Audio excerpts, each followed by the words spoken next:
Alors nous arrivons à la fin des témoignages. Nous allons entendre donc les deux derniers groupes. Le premier sur le social et le sociétal, dont le parrain est Éric Maret, qui est en déplacement à New York, mais il a tenu à être présent bien sûr par la vidéo. Et donc on va vous passer son témoignage lors du rendez-vous parrain chez Virbac.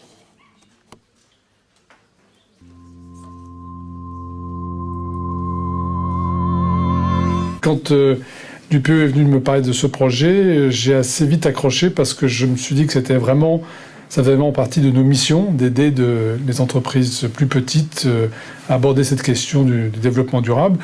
Non pas qu'on ait le sentiment que nous-mêmes nous soyons des exemples, on a des tas de choses à améliorer, mais on avait quand même franchi un certain nombre d'étapes et on a pensé qu'à l'aide d'autres entreprises locales d'une certaine taille, ça pouvait apporter une aide décisive auprès de plus petites entreprises qui, on le sait, ont déjà beaucoup de choses à faire pour arriver à sortir de leur situation concurrentielle, d'arriver à surmonter tous les écueils que l'on connaît, les écueils administratifs, les écueils financiers de toutes sortes.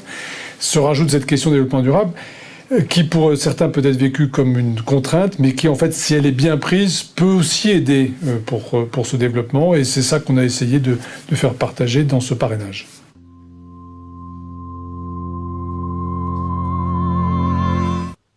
J'appelle maintenant à l'estrade le groupe Interima avec Marc Rayola, la société Algora Environnement, donc représentée par Céline Balédier, ACPN Chantal Meilran et Vigibio avec Vincent Raymondi. Voilà, merci. Vous allez pouvoir monter ici. Alors, lorsque nous avons préparé, puisqu'on l'a préparé ensemble, ce témoignage-là, on va commencer par toi. Marc, tu nous as raconté finalement que tu faisais déjà beaucoup de choses au sein d'Interima, mais qu'il y avait eu une prise de conscience qui avait présidé depuis l'opération. Merci Marina. Bonjour à tous, donc, je suis Marc Rayola, dirigeant d'Interima, qui est un réseau régional de recrutement de travail temporaire, entreprise niçoise, je précise.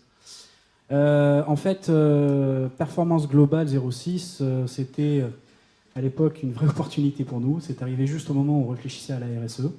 Et c'était un moyen de structurer l'entreprise, tout simplement.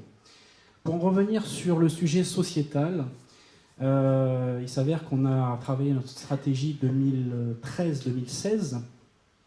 Donc c'était en fin d'année. En gros, à partir du moment où on a commencé aussi à avoir le diagnostic.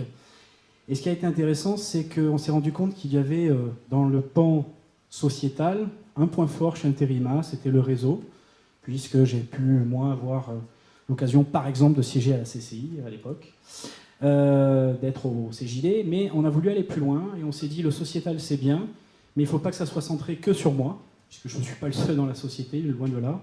Et donc on est parti sur une idée presque délire, c'est de mettre en place un avantage social, qui est que l'entreprise va contribuer, comme un avantage social pour les salariés, à la prise en charge d'activités associatives, avec simplement comme contrepartie le fait qu'on n'oublie jamais qu'on soit salarié de la société, et si on peut parler de son employeur, de son environnement de travail pour contribuer à la fois à renforcer cet effet réseau, et puis à nous ramener du business. C'est quelque chose qu'on a commencé à mettre en place, qui a eu d'ailleurs a priori un bon accueil. Et on a même chiffré l'objectif, puisqu'on vise que 50% de nos collaborateurs, donc on est 23, soient dans un réseau, alors pas forcément des réseaux socio-économiques, mais je vais juste donner une dernière illustration et j'aurai fini. Nous avions une responsable commerciale qui fait du sport, et Dieu sait combien de personnes elle a rencontré, combien de clients. Ben on s'est dit, pourquoi pas lui payer son abonnement à son sport. Ça peut être de l'associatif humanitaire. L'idée, c'est de les imbriquer dans la société, avec un grand S, et c'est bien là l'objet du sociétal et de ce pan de la RSE. Voilà, ça c'était une petite anecdote. Bien évidemment, je ne suis pas le seul, donc je vais passer la parole à mes compères. Alors on va commencer avec Chantal. Les compères, non. Non, compères, c'est neutre. Donc Chantal. Merci. Donc, la société ACPN intervient dans le domaine de l'assainissement. Donc, à ce titre, nous sommes tout naturellement investis dans le développement durable. Et ce que nous avons choisi de faire dans le cadre de la démarche Performance Globale 06, c'est de mettre en valeur nos techniciens en valorisant leurs pratiques vertueuses, En effet, il conseille au quotidien nos clients, que ce soit les particuliers ou les directeurs techniques des entreprises ou des administrations, pour leur donner des conseils simples pour préserver les ressources. Et nous avons également réorienté notre mode de recrutement, parce qu'il y a une chose qu'il faut savoir, c'est qu'il n'existe pas de formation dans les métiers de l'assainissement. Ça, c'est un petit appel du pied que je lance aussi aux institutionnels qui sont présents aujourd'hui. Donc, il existe beaucoup de formations, mais pas pour les métiers de terrain dans l'assainissement. Donc, nous avons impliqué nos techniciens et nous leur avons demandé de transmettre leur attitude vertueuse, en quelque sorte, en participant à la formation en interne à des publics particuliers qui découvrent comme ça les métiers de l'assainissement. On a intégré donc l'année dernière, en 2012, un jeune sans formation et un senior quelque peu éloigné de l'emploi. Donc ces deux personnes-là ont été accompagnées pendant 6 mois en interne par nos propres techniciens qui leur ont inculqué les valeurs de l'entreprise, les bases du métier et les pratiques responsables. Et ces deux futurs techniciens sont actuellement en formation pour passer le permis poids lourd qui sera financé grâce à notre organisme collecteur. Donc voilà, on intègre des publics sensibles dans l'assainissement. Merci Chantal.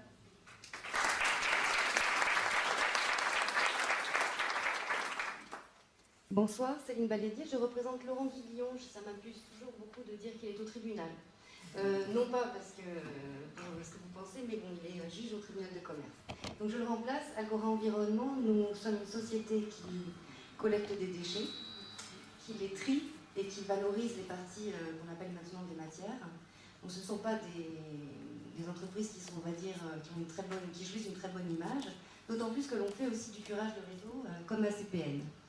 Et dans ce cadre, ça a été, le projet Performance Globale nous a permis de poser la société dans un système d'implication avec son environnement, à la fois sociétal, social, environnemental. Et c'est cet effort de pensée globale qui nous a permis, en parlant aux salariés, d'avoir une nouvelle image vis-à-vis d'eux, où ils nous voyaient comme des personnes qui reconnaissaient leur travail, leur position, l'importance de la vie professionnelle dans leur quotidien et dans leur bien-être. Et c'est, je pense, l'essentiel de ce qu'on en a retiré, parce que des bonnes pratiques, il en existe bien évidemment dans le métier. C'est un métier qu'on a de tout temps, on va dire depuis au moins une centaine d'années. Les pouvoirs publics ont encadré pour que tout ne soit pas fait n'importe comment.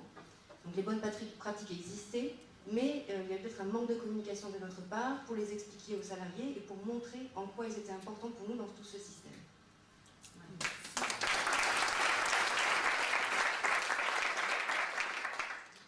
Bonsoir. Nos laboratoires d'analyse médicale sont accrédités COFRAC, EN, ISO 15189. Cette labellisation européenne garantit la justesse et la fiabilité de nos mesures. L'opération Performance Globale est un outil pour nos salariés pour essayer de développer cette culture de la performance analytique vers l'ensemble des process de l'entreprise. Au-delà de l'aspect économique, de l'aspect écologique, il a été pour moi important de revisiter mon management vers une vision beaucoup plus sociale, sociétale de l'entreprise.